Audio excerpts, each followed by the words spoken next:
and gentlemen, you're watching GEEKCASTER. We are back. And of course, I'm Michael Seven Michael, and today we've got in the studio Dayveonne Bussey, the strongest Avenger. I'm Corey Davis. Hi, I'm Cassie.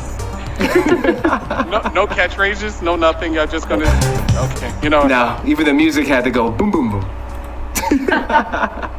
No. The disrespect. So you're watching GEEKCASTER for everything sci-fi-fantasy. That's right, geek culture. Today we're going to talk about the Suicide Squad, different from the Suicide Squad. Right. And we're going to talk about Cowboy Bebop. What else we're going to talk about today? We're going to talk about Marvel What If series. And of course, cons and a whole bunch of other good things. And should we watch trailers such as Spider-Man? So let's start out with Suicide Squad, because that was such an enjoyable ride. Yeah. So Suicide Squad, totally different from the Suicide Squad. No. No? The Suicide Squad, totally different from Suicide Squad. That's what I just said. No, you didn't. I said Suicide Squad. No, you said the Suicide Squad. Totally Which is different from Suicide Squad. I mean, he's not wrong. You know what I'm saying? The Suicide Squad. And then you got Suicide Squad. So, Corey, you started off. What are you thinking? Your head is glowing. Your head is glowing. So you're thinking something. It's the part 2 that's not really a part 2. It's a reboot with these really obscure characters that no one really knows. So they tried to redo the failures of the first 2016 movie Suicide Squad, which I thought was decent. Okay. James Gunn did his James Gunn thing, took these characters, made it funny where it's supposed to be really dark. I'm kind of in between. I enjoyed it. Would I watch it again? No. I wouldn't say it was a great movie. I wouldn't say it's a must watch, but it is an enjoyable film. Okay. Interesting. Dayveonne, what you got? Okay. The Suicide Squad, I'm basically going to say it like this. James Gunn has done it again. James Gunn had made a rat-infested couch into a marvelous art piece. Okay. But I will say Suicide Squad, and I'm going to tell you the difference between the Suicide Squad and Suicide Squad. The Suicide Squad, did I say the or? See? Did to yourself. All right, Suicide Squad, I'm going to say it like this. The Will Smith version, diggy. Okay. I really like Will Smith's performance. I really like everybody's performance as playing certain characters, but it did feel like Will Smith was playing Will Smith as Deadshot. Margot Robbie was, she always reprised her Harley Quinn's role. And the guy that played Boomerang was always doing a magnificent job. And also the guy that played Rick Flag was phenomenal as well. Now, the Suicide Squad acting was entertaining. I really felt so. The Suicide Squad was more entertaining, and Suicide Squad was more into the serious aspect. And yes, the Suicide Squad is a sequel. Now hold up. I'm a little mad that you said Will Smith, but you didn't say Idris Elba. What happened? Exactly. Okay. I'll say about Idris Elba. I'm sorry about that, but Idris Elba did a phenomenal job, and he had some funny moments, especially with his issues as the character Bloodsport with a certain character, which is a female, which was hilarious. So I ain't gonna lie, that was funny. I think you can mention those things if it's not a huge spoiler. Like, that's something you can mention. Oh, we can? Okay, yeah. I'm just making sure. Okay, so it was this one scene when they're in the jungle. They basically killed, try to kill a shark. So now you're doing a spoiler. See the difference? God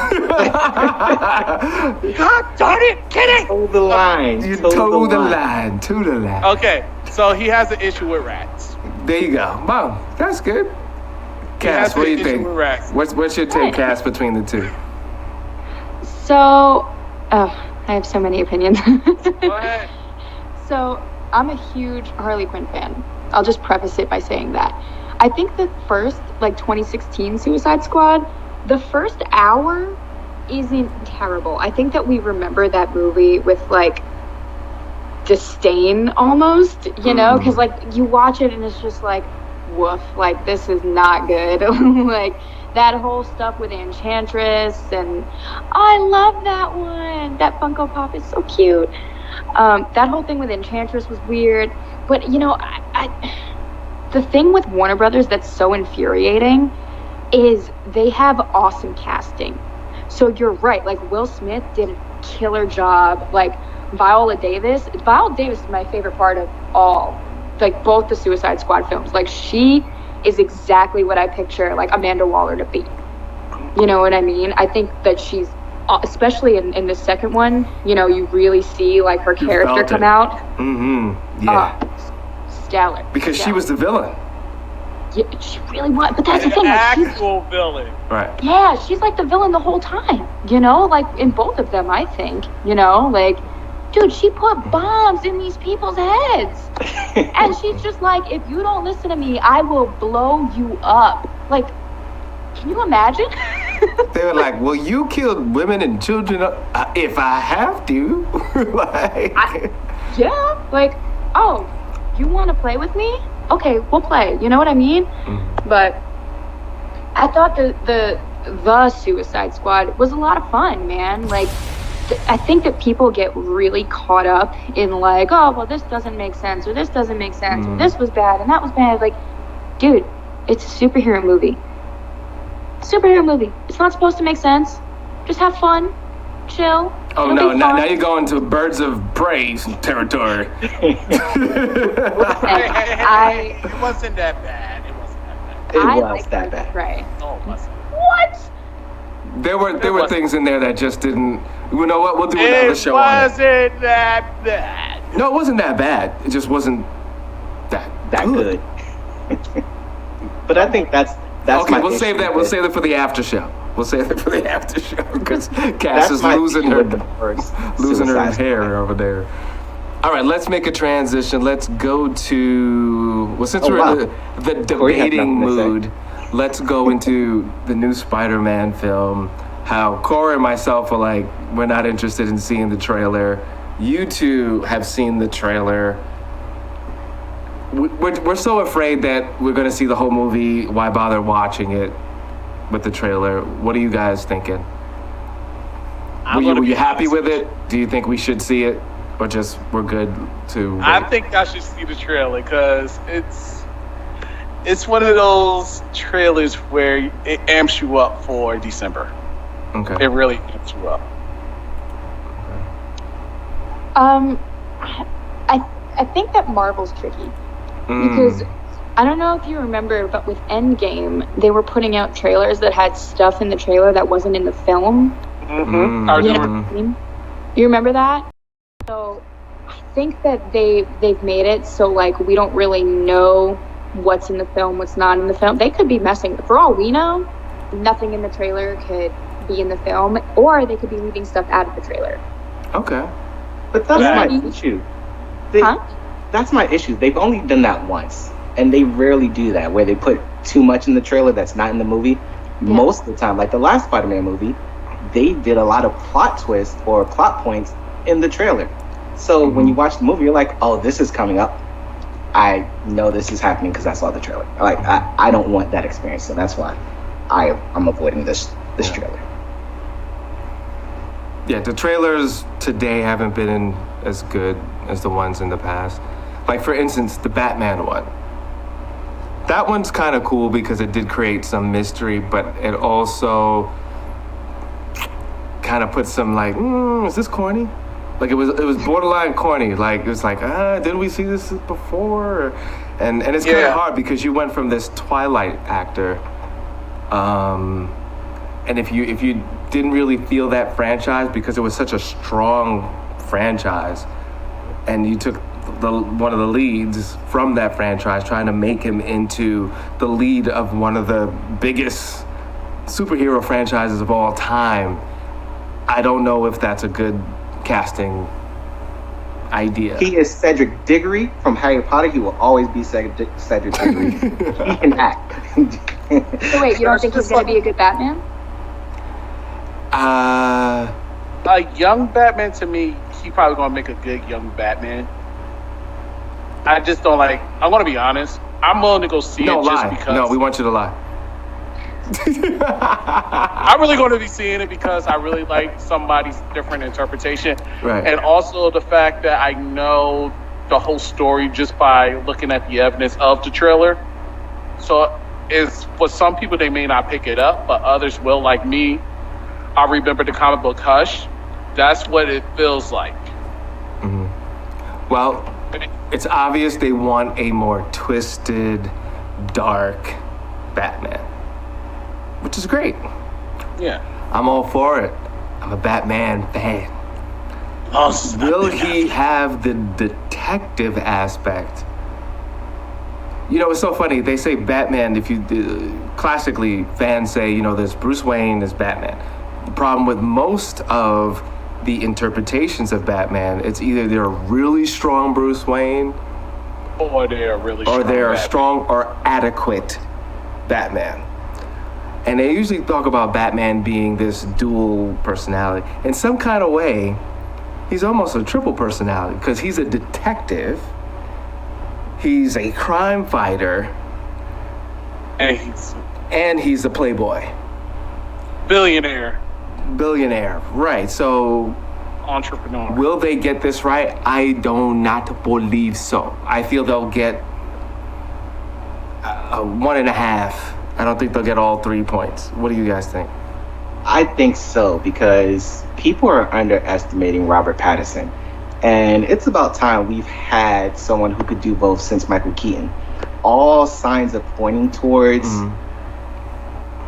taking experience from the past and bringing it into modern day era. With Robert Pattinson's acting, I think everything's just going to come together in this wonderful, wonderful movie. And it's probably going to be the best Batman movie that we're not talking about Heath Ledger. Ooh, yeah. Wow. Oh, wow. That's deep. Wow. That was deep. And for the record, it is interesting. I think most people have issues with the characters that he has played. I don't think people necessarily have issues with the actual actor. Even though I think they blame the actor, but you can't blame him for the roles that he's just saying the lines. But wait. You saying we can't blame Ben Affleck? I'm specifically talking about Patterson. And I really feel that people because I wasn't too yippee skippy for Ben Affleck to be Batman. But once he did, but I did say, you know what? The fact is he's not the automatic choice. I think he's going to do a good job. And I think he did a good job based on the material that was given. You know? I mean, you got to remember, too, the actors are dealing with lines and producers and directors. And if the lines don't work, the director has to figure out a way to somehow make that work. And then the actor has to kind of, sort of, but you can only squeeze lemon out of lemons. You can't get apple juice from lemons.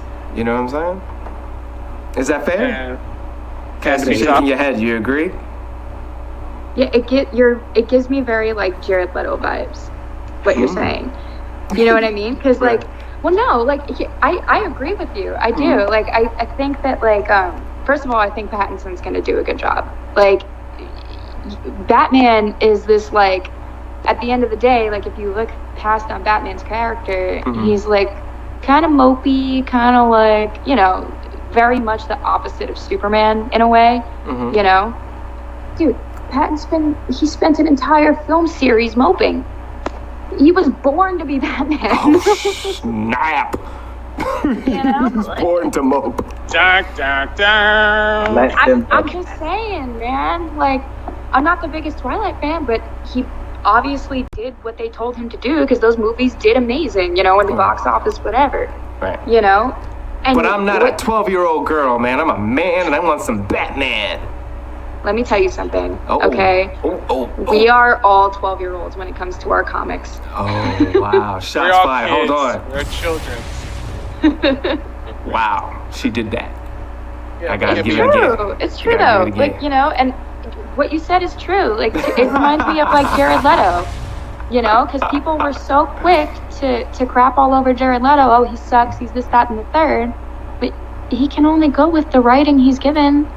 You know? He did what was given to him. Plus the fact that, I mean, that probably did kind of suck because he just came in right after the last Joker. Well, You prime know, example though. It's like, prime oh, example. come on. Prime example. He sucked in Suicide Squad, right? But in the Snyder cut, he killed his role. Oh, Yeah. it was great. It was great. Yes. So There you go. come on. Yeah. Exactly. And I didn't think he felt that bad.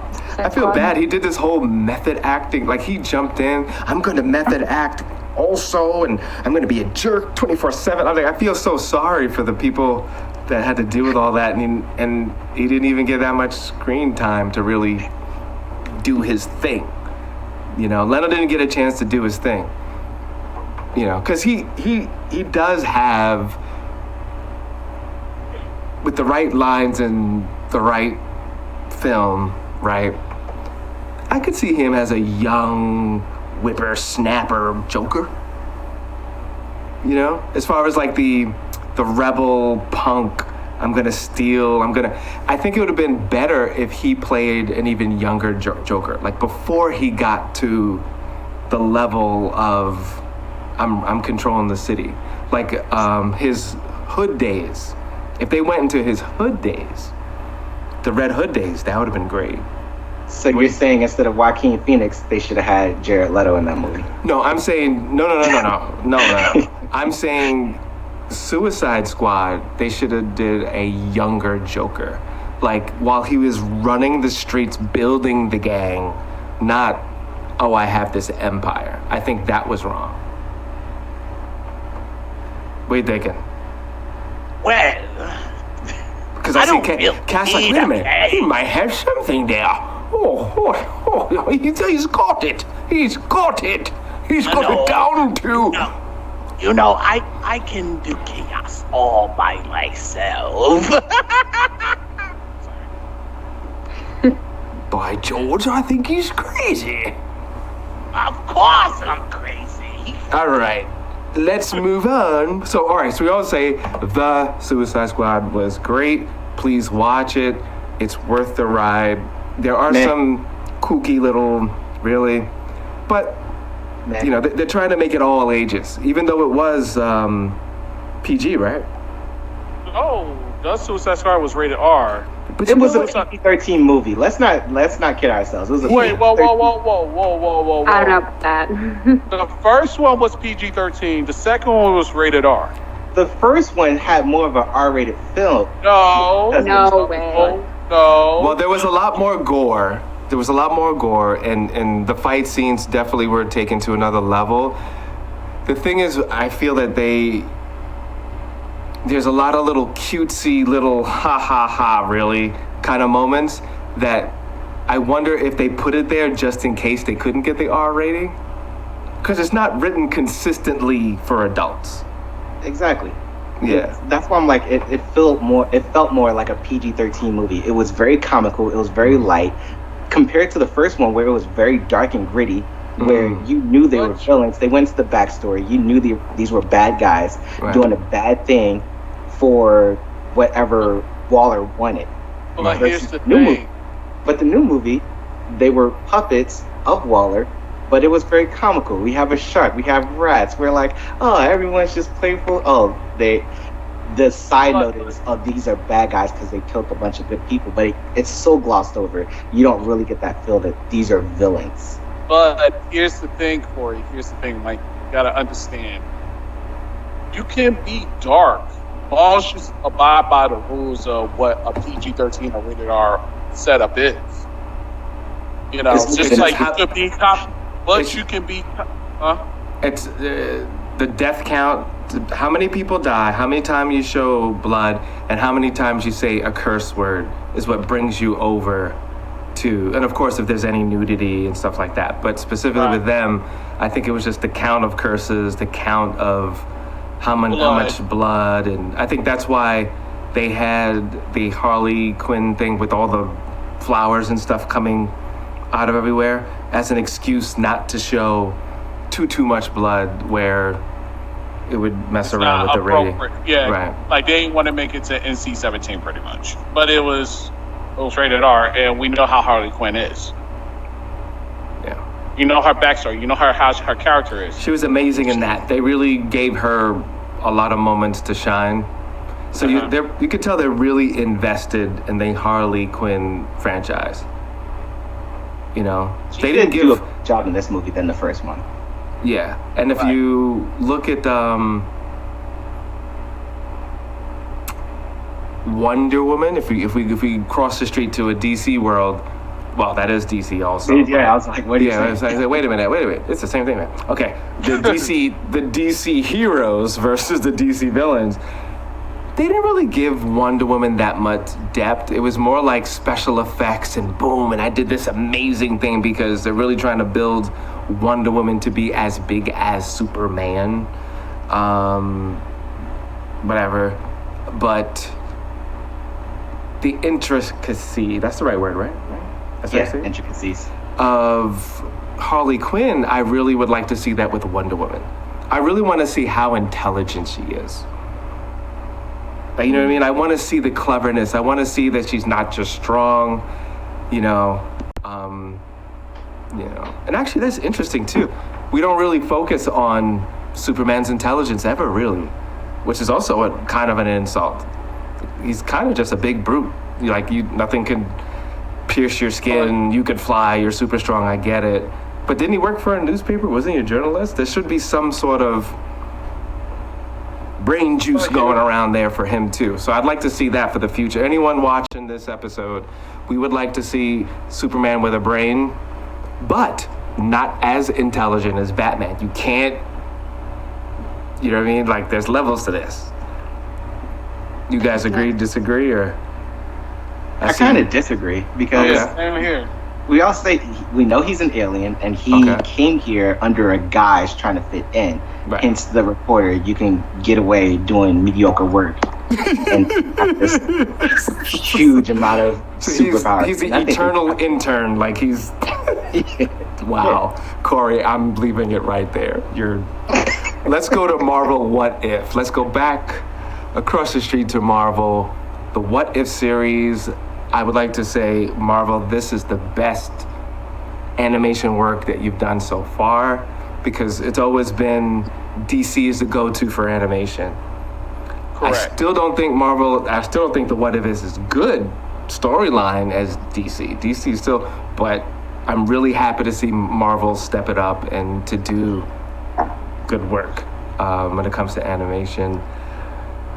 How do you guys feel about that? Also, what do you feel about the style of animation that they chose?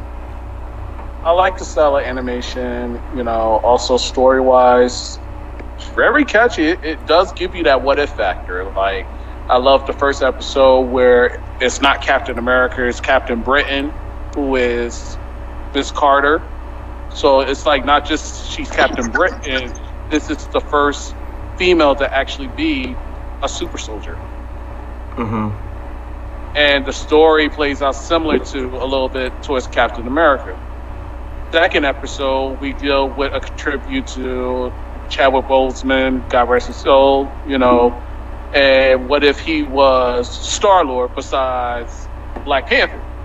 Good twist. I prefer him as Star-Lord than I do Black Panther, to be honest with you. Interesting.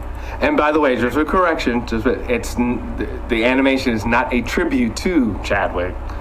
No, they're just saying tribute. But he did film this. I mean, he did record this before he passed away, and correction. Because because someone would be like, "It wasn't a tribute. I saw it. What are you guys talking about?" The comments, you know what I'm saying? But oh, you need a hug. but we like comments though. We do like we comments. do like comments, but and if you're watching this on cable, go to our website, go to YouTube, go to GEEKCASTER.com. You can leave comments if you want to say, hey, Cass, can you... Because we will talk about Cass on the next episode. Y'all don't know who she is, but she be throwing things down in the comic book world. So, but definitely reach out to us if there's things you want us to comment on, old school stuff, new school, geek gadgets, even food. What do geeks eat? You know? So there's all those different things. Hey, just hit us up and we'll talk about it for sure. Show. So yeah. Corey. I like it, for sure. I wasn't finished. Yeah, but we're almost running out of time. Got to get everybody's, yeah. Sorry. Yes. So what you think? What do you think? What if? Was this series worth it? Like, the series is definitely worth it. Okay. Marvel's been killing the shows on Disney. Okay.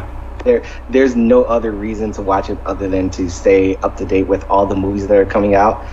This is like our dream from childhood. Like, what if these shows or comics were actually movie style, and we're getting all of that and then some. And this is a great reimagining of things that could happen in this multiverse. Thank you, Loki, for making it happen. Cass, what are you thinking? I think it's fun. The What If show, I don't think it was really my thing, but I had fun. I liked the second episode more than the first. Okay. I like the second episode more than the first. I think the first one was a little bit boring, only because it was kind of like, it was just Captain America, the first Avenger, retold. Right. I didn't really see anything different about it. The second one was a lot of fun, though. You didn't see Agent Carter with superhuman abilities kicking Nazi butt? Okay, all right. Look, I like Peggy Carter. I do. And is it a cool concept? Yeah. But I feel like you could have taken literally anybody and put them right in that spot, and it would have been the same show. You know? What if Thor was Captain America? What if Spider-Man was Captain America? You know, it felt very like, okay, this is fun. But the second one, Corey was Captain America. You can't give him that. He's Wolverine.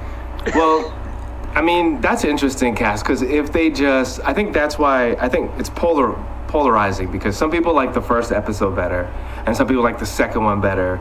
So do you do a whole series with just redoing people's origin stories but just plucking someone in there, or do you just have random stories with different characters? I feel like this shows a nod to fans, because fans have been doing this for since years. comic books, you know. So right. This is just a show dedicated to the fans. It's nothing more than that, really. Yeah. I think we found our Captain America. All right, we everybody give your social media. We out here on this episode. We will do another one. So those that are watching the live stream, don't go anywhere. Quickly, Cass, what's your social media? You can find me on Instagram at CASSUALTY. And Dayveonne? Get it? Yeah. Dayveonne, what's yours? Dayveonne Bussey on your Instagram, Facebook, and Shamal Williams on Twitch. I mean, not Twitch, Twitter. And Corey? You can find me at IamGT3 on all the things. Excellent. And I am Michael7 Michael. That's the number 7. Michael7 Michael on IG. And more importantly, you can go to GEEKCASTER on IG. On Facebook is GEEKCASTER Network. And of course, you can go to GEEKCASTER.com. That is easy to find, as Corey says, all the things. And thank you so much for watching us. And hey, if you're watching this live, we got more for you. Thank you so much. And we'll be right back.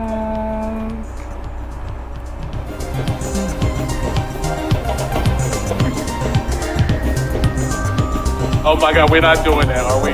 Are we?